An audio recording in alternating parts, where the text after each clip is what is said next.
2,000 years ago, when the Romans invaded Britain, there wasn't really much here. Certainly wasn't much made out of stone.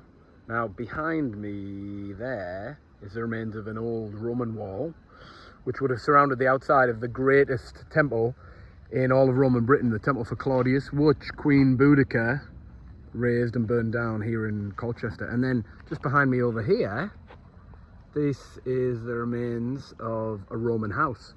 What's really cool about this is it wasn't from Romans coming from Italy. This was built for and by the Britons, who had taken on Roman culture and Roman ideals and got a bit of money and started to build their own homes and buildings.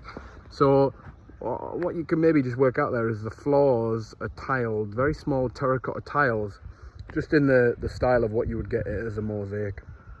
And there's no walls left anymore, because when the Normans invaded Britain, first thing they did is tear down everything that they wanted to get the stone. Instead of digging their own stone out of the ground, they took from the walls here, and then they used that to make, behind me somewhere, you can't quite see it behind the trees, Colchester Castle, which is then built on the walls of what was originally this temple of Claudius, this great temple. And interestingly, Colchester Castle is the largest castle keep ever constructed anywhere, all of which thousands of years old.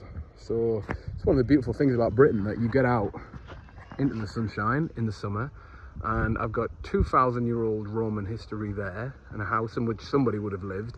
And then behind me I've got the remains of I've got the castle just kind of there, you can see poking out, which is the remains of this great vast temple, and then built on a Norman castle, which is only 1,000 years old only.